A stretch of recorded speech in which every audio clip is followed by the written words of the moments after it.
അപ്പോൾ നമ്മൾ ഇന്നത്തെ വീഡിയോയിൽ നോക്കുന്നത് ലസാഗു ഉസാഗ എന്ന് പറയുന്ന ടോപ്പിക്കാണ്. ഈ വീഡിയോയിൽ നമ്മൾ ലസാഗു എന്താണെന്ന് പഠിക്കും, അടുത്ത വീഡിയോയിൽ നമ്മൾ ഉസാഗ പഠിക്കും. അപ്പോൾ എന്താണ് ലസാഗു? ഇതിൻ്റെ ഫുൾ ഫോം എന്ന് പറയുന്നത് ലഘുതമ സാധാരണ ഗുണിതം, ഇംഗ്ലീഷിൽ പറയുകയാണെങ്കിൽ ലീസ്റ്റ് കോമൺ മൾട്ടിപ്പിൾ.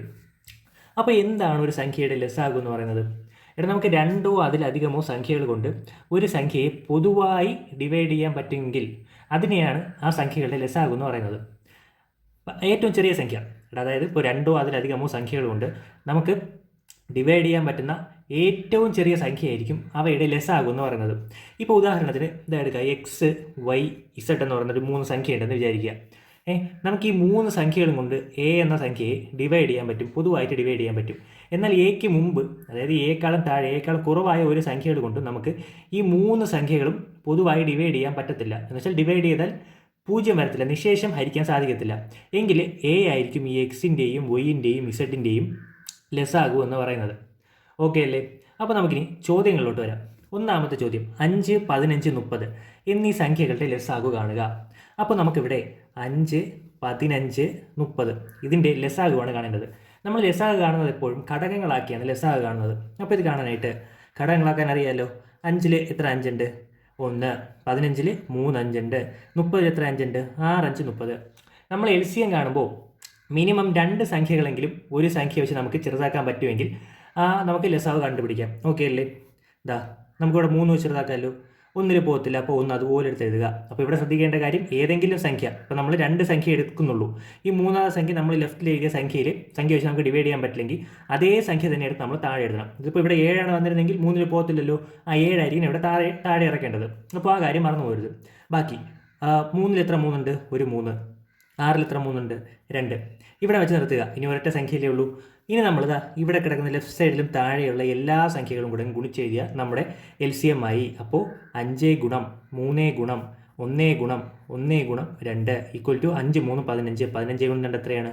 30 ആയിരിക്കും നമ്മുടെ ഉത്തരം, ഓപ്ഷൻ സി. അപ്പോൾ 3 സംഖ്യകൾ വന്നിട്ടുണ്ടെങ്കിൽ അതിനെ ഘടകങ്ങളാക്കി നമ്മൾ LCM കണ്ടുപിടിക്കുക. മിനിമം 2 സംഖ്യകളെങ്കിലും ഉണ്ടെങ്കിൽ മാത്രമേ നമുക്ക് LCM ചെയ്യാൻ പറ്റത്തുള്ളൂ. ഓക്കെ അല്ലേ? അപ്പോൾ നമ്മൾ അടുത്ത് ദശാംശ സംഖ്യകളുടെ ലസാഗു എങ്ങനെ കണ്ടുപിടിക്കാമെന്നാണ് നോക്കുന്നത്. ദശാംശ സംഖ്യകളുടെ ലസാഗു അപ്പോൾ നമുക്കിവിടെ തന്നിട്ടുണ്ട് 1.5, 2.5, 4.5. നമുക്ക് ഈ 3 ദശാംശ സംഖ്യകളുടെ ലസാഗുവാണ് കാണേണ്ടത്. അപ്പോൾ ദശാംശ സംഖ്യകളുടെ ലസാഗു കാണാനായിട്ട് നമ്മൾ ആദ്യം ഈ ദശാംശ സംഖ്യകളെ പൂർണ്ണസംഖ്യകളാക്കണം. പൂർണ്ണസംഖ്യകളാക്കാൻ പോയിന്റിന് ശേഷം എത്ര സ്ഥാനം മാറി സംഖ്യ കിടക്കുന്നു അത്രയും 0 കൊണ്ട് ഗുണിച്ചാൽ പോരെ. ഇവിടെ നമുക്ക് 3 ഒരു സ്ഥാനം മാറിയല്ലേ പോയിന്റ് കിടക്കുന്നത്. ചോദ്യത്തിൽ 1 സ്ഥാനം മാറ്റി പോയിന്റ് തരാം, 2 സ്ഥാനമുള്ള സംഖ്യ തരാം, 3 സ്ഥാനമുള്ള സംഖ്യ തരാം.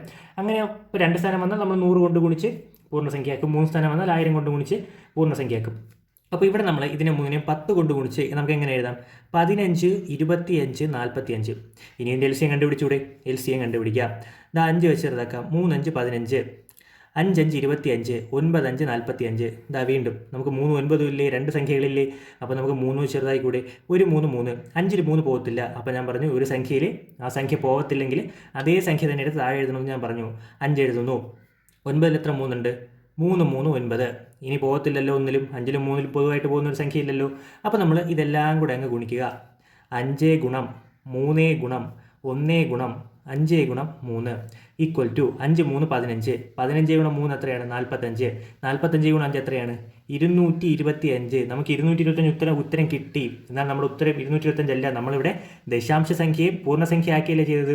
നമ്മളിവിടെ ഒരു സ്ഥാനം മാറ്റുകയല്ലേ ചെയ്തത് എല്ലാ സംഖ്യകളിൽ നിന്നും. അപ്പോൾ അതേ ഒരു സ്ഥാനം പോയിന്റ് ഇവിടെ ഇട്ട് കൊടുക്കുക ഉത്തരത്തിൽ. അപ്പോൾ 22.5 ആയിരിക്കും നമ്മുടെ ഉത്തരം, ഓപ്ഷൻ എ. അപ്പോൾ നമ്മൾ തന്നിരിക്കുന്ന ചോദ്യത്തിൽ നിന്നും എത്ര സ്ഥാനം മാറ്റിയാണോ നമ്മൾ പൂർണ്ണസംഖ്യയ്ക്ക് എഴുതുന്നത്, നമ്മൾ LCM കണ്ടുപിടിച്ചതിന് ശേഷം അത്രയും സ്ഥാനം പോയിന്റ് തന്നെ നമ്മുടെ ഉത്തരത്തിൽ ഇട്ട് കൊടുക്കുക. ഓക്കെ അല്ലേ? അടുത്ത് നമ്മൾ നോക്കാൻ പോകുന്നത് ഭിന്നസംഖ്യകളുടെ ലസാഗുവാണ്. ഭിന്നസംഖ്യകളുടെ ലസാഗു. പക്ഷേ നമ്മൾ ഈ ചോദ്യം ഇവിടെ ചെയ്യുന്നില്ല. ഈ ചോദ്യം നമ്മൾ HCF കൂടെ പഠിച്ചതിന് ശേഷം മാത്രമേ ഈ ചോദ്യം ചെയ്യത്തുള്ളൂ. കാരണം ഈ നമ്മൾ ഭിന്നസംഖ്യകളുടെ ലസാഗു കാണാനായാലും ഉസാഗ കാണാനായാലും നമ്മൾ ലസാഗു മാത്രം അറിഞ്ഞിരുന്നാൽ പോരാ, ഉസാഗ എന്തെന്നും അറിഞ്ഞിരിക്കണം. അപ്പോൾ അടുത്ത ക്ലാസ്സിൽ ഉസാഗ പറയുന്നതിന് ശേഷം ഞാൻ ഈ ചോദ്യം പറഞ്ഞുതരാം. അപ്പോൾ നമുക്ക് നേരെ ടൈപ്പ് 4 പോകാം. ടൈപ്പ് 4 ഈ ചോദ്യം കണ്ടോ നിങ്ങൾ?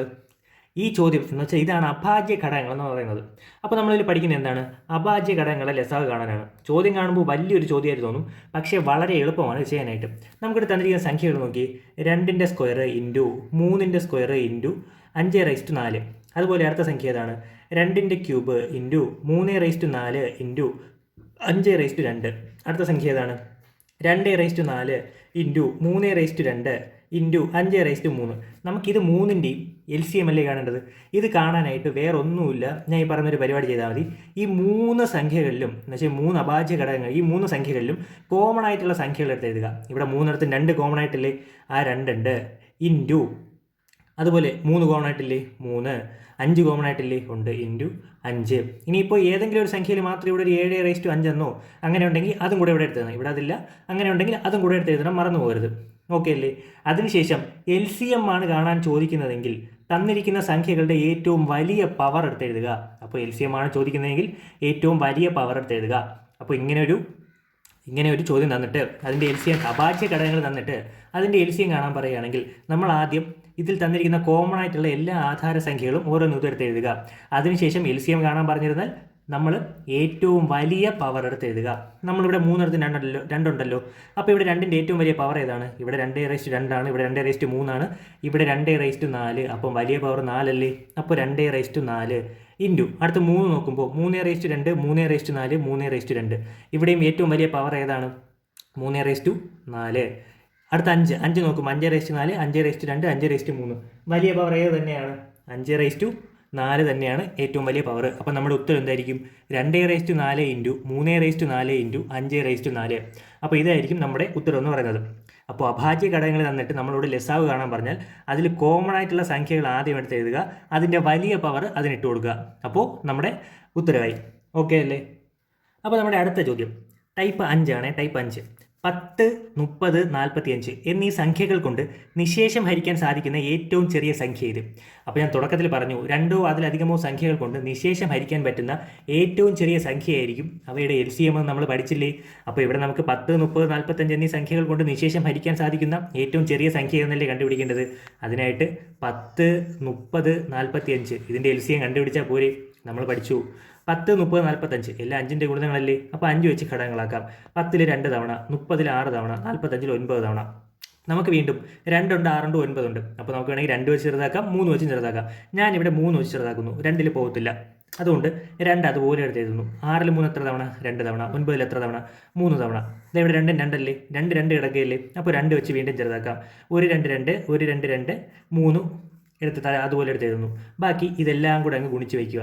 അപ്പോൾ LCM ഈക്വൽ ടു 5 ഗുണം 3 ഗുണം 2 ഗുണം 1 ഗുണം 1 ഗുണം 3 ഈക്വൽ ടു 5 3 എത്രയാണ്? 15. 15 ഗുണം 2 എത്രയാണ്? 30. 30 ഗുണം 3 എത്രയാണ്? 90. അപ്പോൾ നമ്മുടെ ഉത്തരം LCM എത്രയാണ്? 90. അപ്പോൾ ഇങ്ങനെ ഒരു ചോദ്യം തന്നിട്ട്, അതായത് 3 സംഖ്യകൾ തന്നിട്ട് ഈ സംഖ്യകൾ കൊണ്ട് നിശേഷം ഹരിക്കാൻ സാധിക്കുന്ന ഏറ്റവും ചെറിയ സംഖ്യ ഏതെന്ന് ചോദിച്ചാൽ നമ്മൾ എന്ത് ചെയ്യണം? തന്നിരിക്കുന്ന സംഖ്യകളുടെ LCM കണ്ടുപിടിച്ച് വെച്ചാൽ മതി, നമ്മുടെ ഉത്തരവായി. ഓക്കെ അല്ലേ? നമ്മളടുത്ത് ടൈപ്പ് 6 പോവുകയാണ്. 6ാമത്തെ ടൈപ്പ് ചോദ്യം. അപ്പോൾ ഇത് ശ്രദ്ധിച്ചിരിക്കുക. 8, 12, 24 എന്നീ സംഖ്യകൾ കൊണ്ട് ഹരിക്കുമ്പോൾ ശിഷ്ടം 3 വരുന്ന ഏറ്റവും ചെറിയ സംഖ്യ ഏത്? അപ്പോൾ നമ്മൾ കുറച്ചു മുമ്പ് പഠിച്ചു, ഈ 3 സംഖ്യകൾ കൊണ്ട് നിശേഷം ഹരിക്കാൻ സാധിക്കുന്ന ഏറ്റവും ചെറിയ സംഖ്യ കണ്ടുപിടിക്കാൻ നമുക്ക് അതിൻ്റെ എന്ത് കണ്ടുപിടിച്ചാൽ മതി? LCM കണ്ടുപിടിച്ചാൽ പോരെ. അതായത് LCM എന്ന് പറയുന്നത് നമുക്ക് ആ 3 സംഖ്യകൾ കൊണ്ട് നിശേഷം ഹരിക്കാൻ സാധിക്കുന്ന സംഖ്യയായിരിക്കും കിട്ടുന്നത്. അപ്പോൾ നമുക്ക് ശിഷ്ടം 3 വരണമെങ്കിൽ, അതായത് നമ്മൾ ഈ 3 സംഖ്യകൾ കൊണ്ടും ഡിവൈഡ് ചെയ്യുമ്പോൾ ശിഷ്ടം 0 വരുന്ന ഏറ്റവും ചെറിയ സംഖ്യയാണ് അതിൻ്റെ LCM എന്ന് നമുക്കറിയാം. അപ്പോൾ ശിഷ്ടം 3 വരണമെങ്കിൽ ആ LCMനോടൊപ്പം ആ 3 കൂട്ടിയാൽ പോരെ. ആ LCM എന്തായാലും അതിൻ്റെ ഗുണിതങ്ങളായിരിക്കും, ശിഷ്ടം 0 വരത്തുള്ളൂ. അപ്പോൾ നമുക്ക് ശിഷ്ടം 3 വരണമെങ്കിൽ ആ LCMനോടൊപ്പം ആ ശിഷ്ടം കൂട്ടി കൊടുത്താൽ പോരെ. അപ്പോൾ നമ്മൾ ഈ 3 സംഖ്യകളുടെയും LCM കണ്ടുപിടിച്ചതിന് ശേഷം അതിനോടൊപ്പം ഈ 3 അങ്ങ് കൂട്ടിയാൽ മതി. അപ്പോൾ നമുക്ക് കണ്ടുപിടിക്കാം. 8, 12, 24 ഇതെല്ലാം 2ൻ്റെ ഗുണിതങ്ങളല്ലേ. 2 വെച്ച് പോകും. അപ്പോൾ 8ൽ 2 4 തവണ, 12ൽ 6 തവണ, 24ൽ 12 തവണ. വീണ്ടും 2 വെച്ച് 2, 3, 12ൽ എത്ര? 6. വീണ്ടും 2 വെച്ച് 1 2 2, 3 അതുപോലെ എഴുതുന്നു. 6ൽ 2 എത്രയാണ്? 3 തവണ. വീണ്ടും നമുക്ക് 3 വെച്ച് ചെറുതാക്കാം. 1 1 1. ബാക്കി എത്രയുള്ളത്?